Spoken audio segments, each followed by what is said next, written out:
கடக ராசி இல்ல கடக லக்னம் சார்ந்த நபர்களுக்கு கடகம் அப்படின்னு சொன்னா பாக்கியஸ்தானத்துல இவ்வளவு கிரகங்கள் உட்கார்ந்து இருக்கிறது குரு கஷேத்திரமா இருக்கிறதுனால நல்லது. But at the same time call முட்டி லிகமெண்ட் வீட்டுல பெரியவங்களுடைய ஹெல்த் இதெல்லாம் கண்டிப்பா பாத்துக்கணும். ஒண்ணு 10ஆம் இடத்துல சூரியன் சுக்கிரன் உட்கார்ந்து இருக்கனால கடகத்துல பிறந்த பாதி பேருக்கு அரசாங்க உத்தியோகம், போஸ்டிங், அரசியல்ல பெரிய போஸ்டிங், கவர்மெண்ட் வேலை, தலைமை செயலகத்துல வேலை, இல்லைன்னா செக்ரட்டேரியட்ல வேலை, இந்த மாதிரிலாம் கிடைக்கக்கூடிய வாய்ப்புகள் ரொம்ப அதிகமா இருக்கு.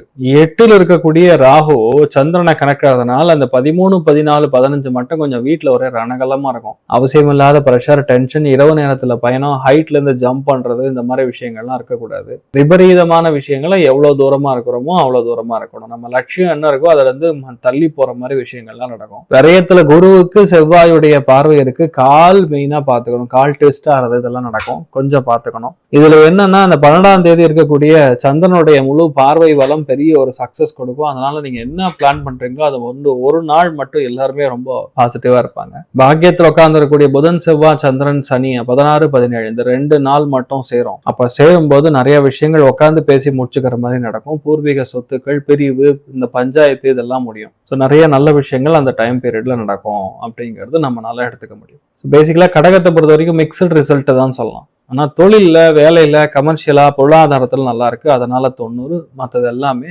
60% தான் சொல்ல முடியும். என்ன பண்ணோம் மெயினா சுவாமிமலை முருகப்பெருமான இந்த வாரம் பிடிச்சிங்கன்னா போறோம். நிறைய நல்ல விஷயங்கள் தாராளமா நடக்கும்.